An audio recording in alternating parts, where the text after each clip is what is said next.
The sun shone over the hills of Mount Moriah, and the wind gently rustled through the trees.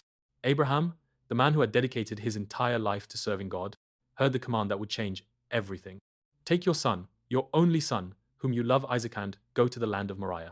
Offer him there as a burnt offering. Abraham did not ask questions. He did not argue. He knew that whatever God commanded was the ultimate truth. He was not just saddling a donkey, he was saddling his own physical nature. His human emotions wanted to scream, "How is this possible? Isaac is the promised child. God does not want death." But Abraham did not listen to his hearth, he listened to God.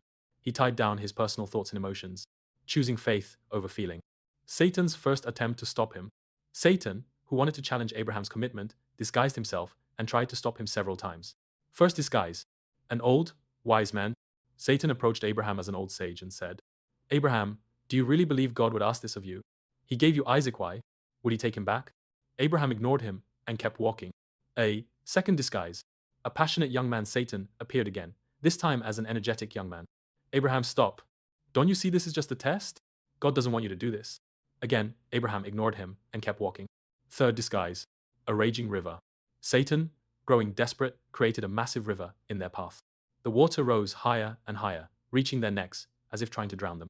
Abraham looked up to the heavens and called out, "Master of the universe, I did not choose this path on my own, you commanded me.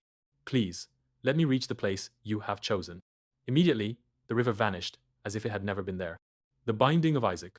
The ultimate test finally, they arrived at Mount Moriah, and Abraham laid Isaac upon the altar. Isaac looked at his father with eyes full of faith. He was not afraid. He understood that he, too, was part of this great test and that he wanted to fulfill God's will. Abraham raised the knife, and suddenly, "Abraham, Abraham," an angel's voice rang out, commanding him to stop. "Do not lay your hand on the boy or do anything to him. Now I know that you truly fear God." Why did God command the binding of Isaac? At that moment, a great truth was revealed to the world. God does not want human sacrifices. The nations of the world at that time sacrificed their children to idols, but God wanted Abraham to show the world that he forbids such practices. Abraham, a man of kindness, needed to experience strength and discipline. Abraham's nature was pure kindness, but to be the father of all nations, he needed to be balanced to combine kindness with discipline and justice. Only then could he reach the level of harmony and divine beauty. Tiferet. Our God wanted to test Abraham's absolute faith. Even when the command seemed to go against all human logic, Abraham placed his faith above all else.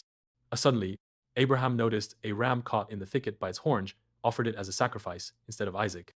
And that day became an eternal lesson, the day God showed the world that he does not desire death, but life.